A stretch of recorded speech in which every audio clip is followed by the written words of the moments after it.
Doctor Babasaheb Ambedkar open university.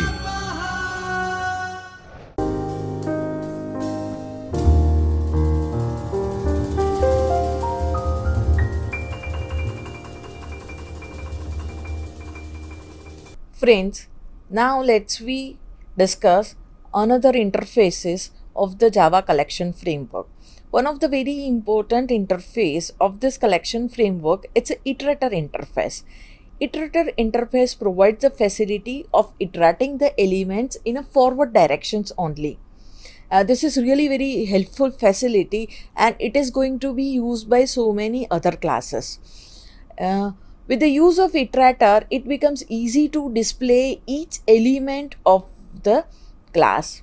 So each of the collection class provides an iterator method that returns an object of the iterator, and that object is going to be used for the iterating.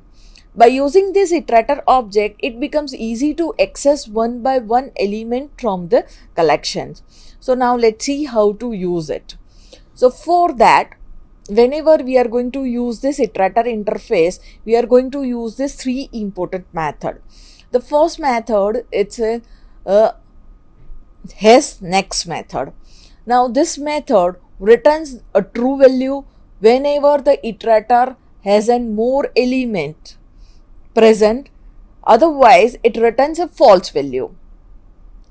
The another very important method, it's a next method, which is similar to the has next method.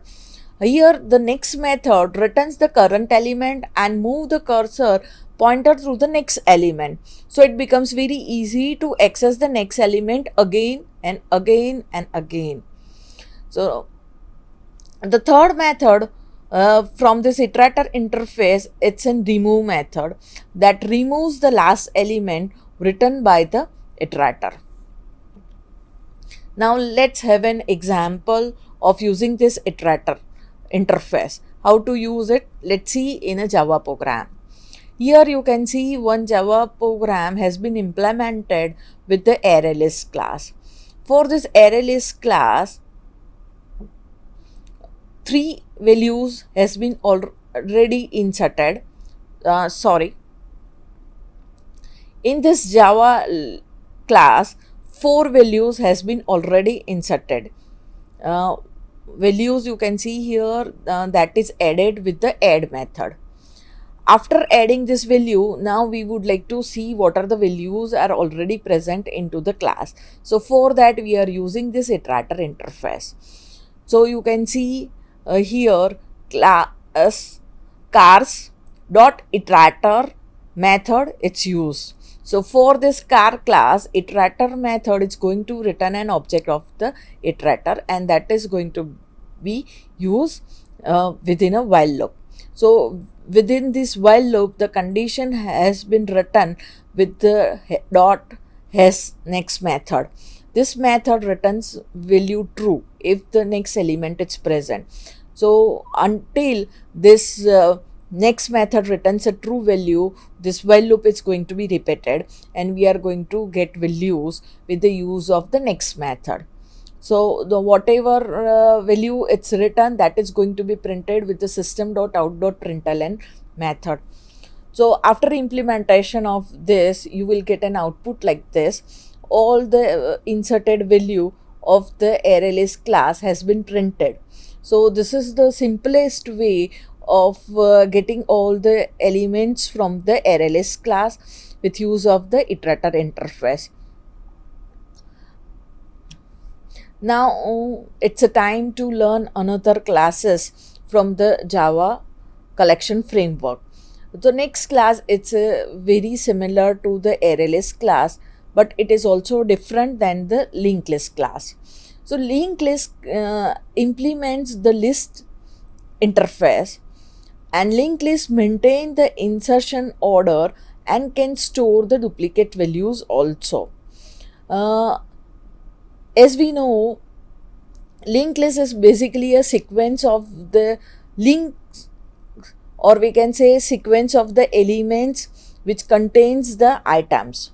So each link contains connections to the another link.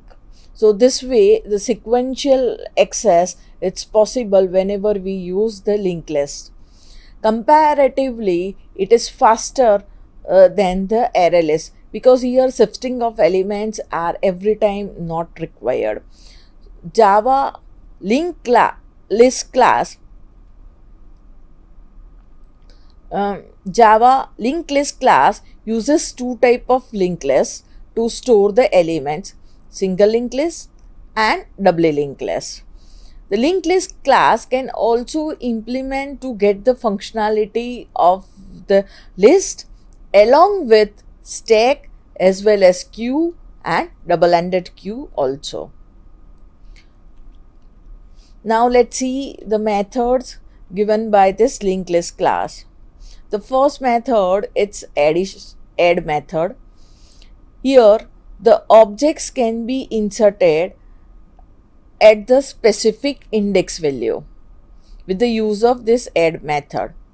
And one more thing you have to notice here, this method also throws index out of the bound exceptions if the specified index is not an appropriate index value. The next method is also add method, but here we are not specifying the index value. So method automatically insert the element at the end of the list. The another method is also available, that is a add first method that insert the new element at the beginning of the list. Same way, addition of the new element is also possible at the last index value. For that add last method it's available. This method appends the given element at the end of the list. For the bulk operation, add all method is also available, and that is also very useful. So this is all about how to insert element into the linked list. Now let's see, there are few more methods are also available. Out of that, get and set methods are always very essential. As you know, get method returns the element at the specific position in the list. That can also throw index out of the bound exception if the index value it's not appropriately specified by the user or the programmer.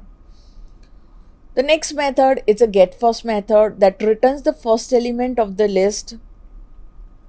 Same way, get last method is also available that returns the last element. The set method it's basically used to replace the existing element with the new element. Here with the set method we must have to specify the index value as well as we must have to give the element which we would like to insert into the list. Now it's a time to learn about how to remove existing element from the linked list. So for that, remove methods are available with the linked list. The first method you can see here on the PPT, that it's remove method. Here we have to specify the index value. So depending on that index value, that value it's going to be removed from the list. Along with that, this method throws no such element exception error.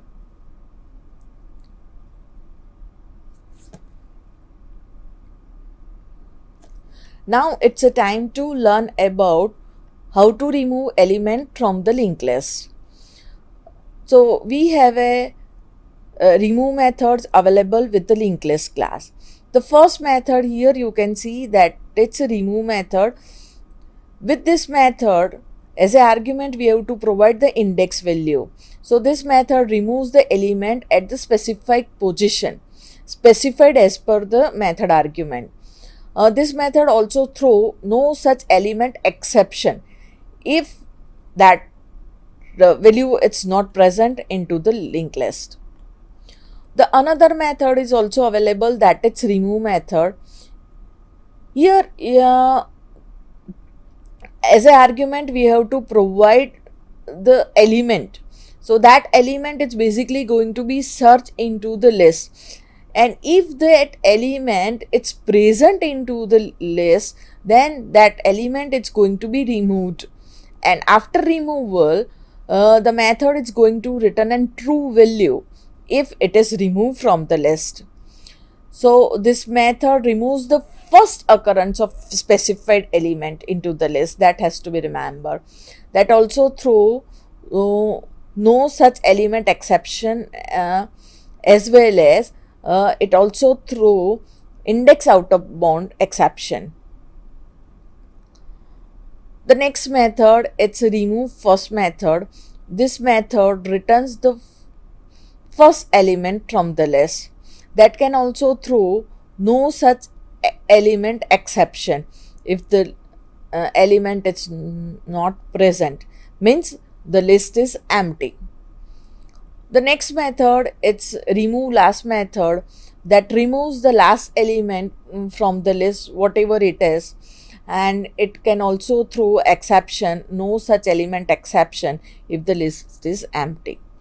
So friends, you can observe here there are lots of variations of remove operations are available with the linked list, and all these variations are very essential whenever we have to implement this linked list class for the different purposes. Say for example, we can implement this linked list class as a stack, as a queue, as a linked list also. So for that different operations, we are going to use these different methods. Now let's see another methods available with the linked list class. The first method on the PPT, you can see here, it's a size method that returns the size of the list. That means how many number of elements present into the list, that is going to be written. The next method is a index of method, that it's very important to know the index of some existing value present into the list. In that scenario, this index of method, it's going to be useful. But one thing you are wondering, if the element is not present, then what is going to be written by this index of method? So friends, always notice that here, whenever the element is not present here, in that scenario, this method is going to return a -1 value. Okay, so let's see the next method, that is a last index of method. Now here these two methods are very confusing. One is index of and the last index of. So let me be clear here. This last index of method returns the index of the element present into the list. But here it is going to consider the last occurrence of the specified element. Means here the list is going to be searched in a reverse direction. Means element is present from right to left, or we can say from end to start. The searching is going to be done, and the occurrence is going to be find it out. If the element is present, the first occurrence is going to be written as a value. The next method, it contains method. This method returns true if the list contains a specific element. More formally, we can say that it returns true if and only if the list contains that element present.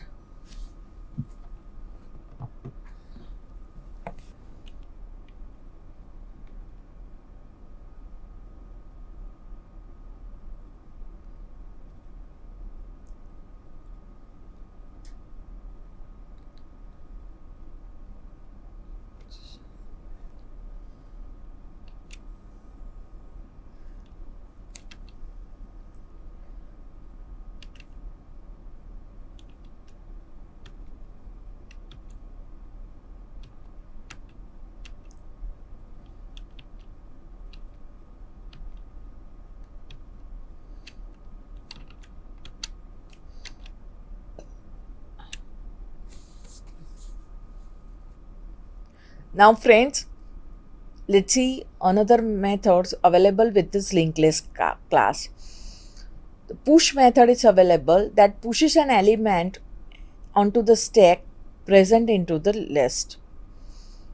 That means a element is going to be inserted into the list, but that is going to be performed just like an push operation.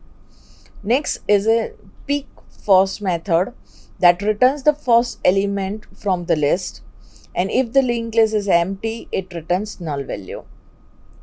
The next method is a pick last method that returns the last element from the list. If the list is empty, it returns null value. The another method is also available, that is pop method. It returns the element from the stack present.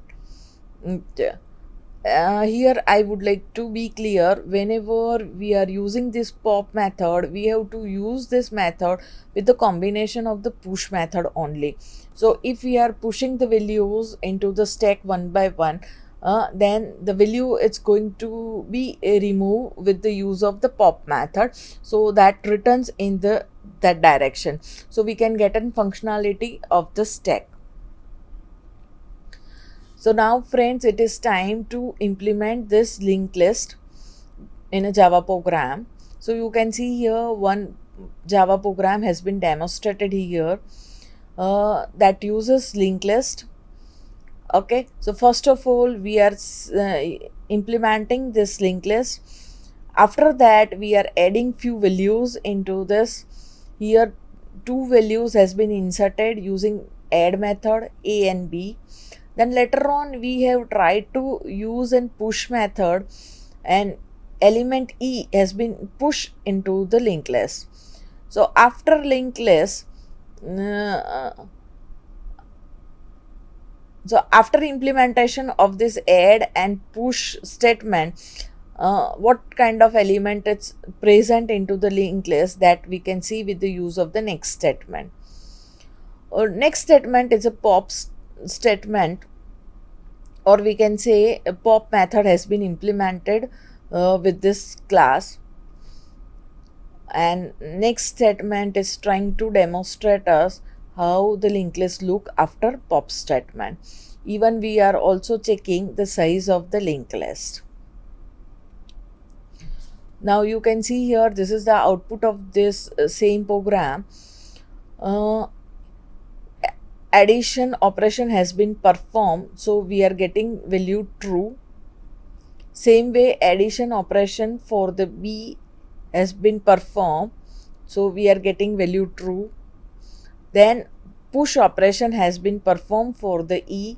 After that, if we are trying to access the elements from the linked list, then we are going to get values in this order: e, a and b. Okay, here you must have to notice that add insertion of e element, it's done with the push method, so it has been inserted at the top of the list. Whenever we are trying to pop the value from the list, the element which has been inserted the last, it is going to be written. So element e, it's going to be written. Okay, that because that was inserted the last. So linked list, after this pop operation, it's containing only two elements, a and b, and the size of size of the list is 2, because only two elements are present now into the linked list. So friends, this is the way you can implement this linked list class, and you can perform various operations like insertion, removal, to get the element of the linked list, like that. Now let's learn about list iterator interface.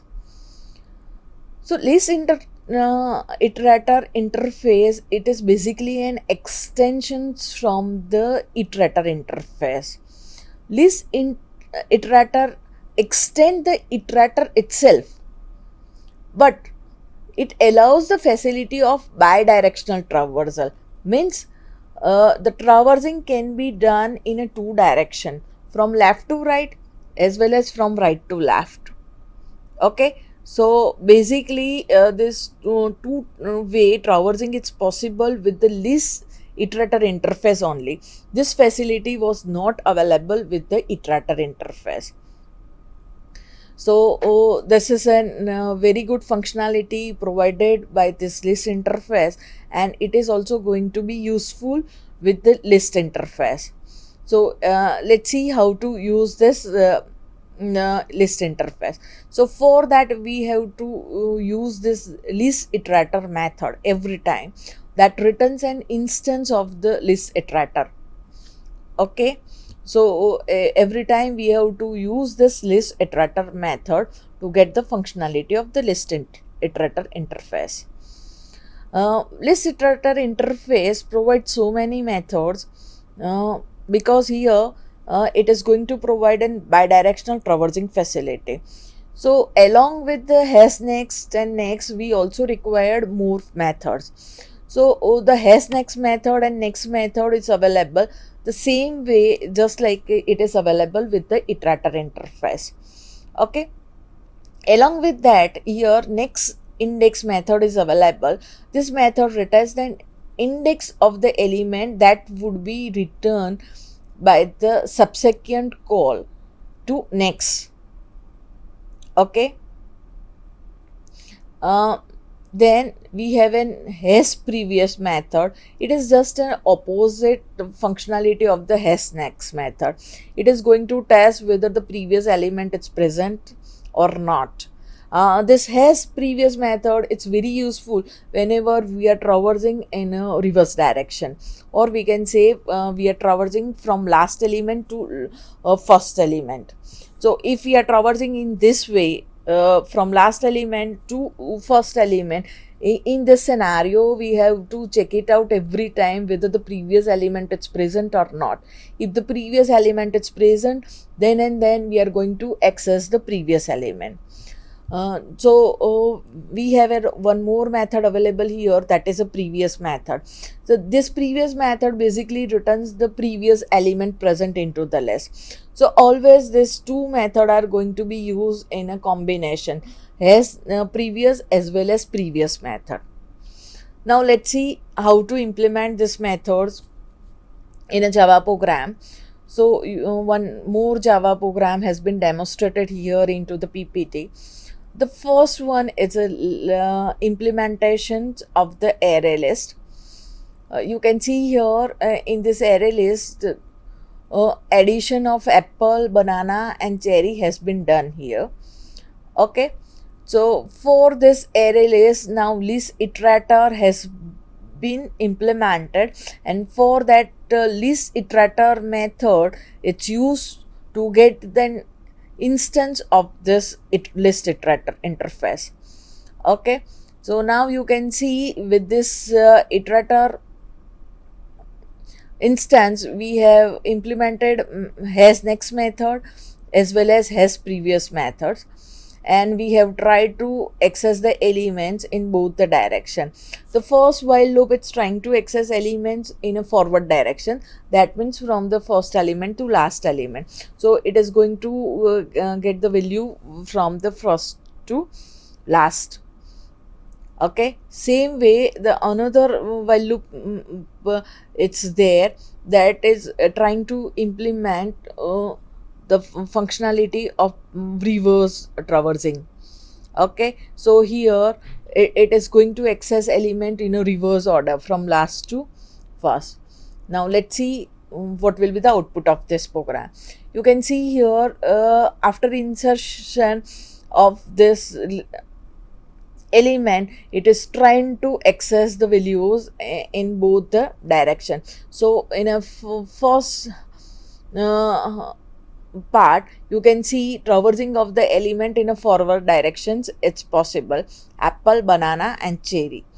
In a second part, you can see in backward directions, whenever trying to access the element, we are getting elements in a reverse order. So we are getting values cherry, banana and apple.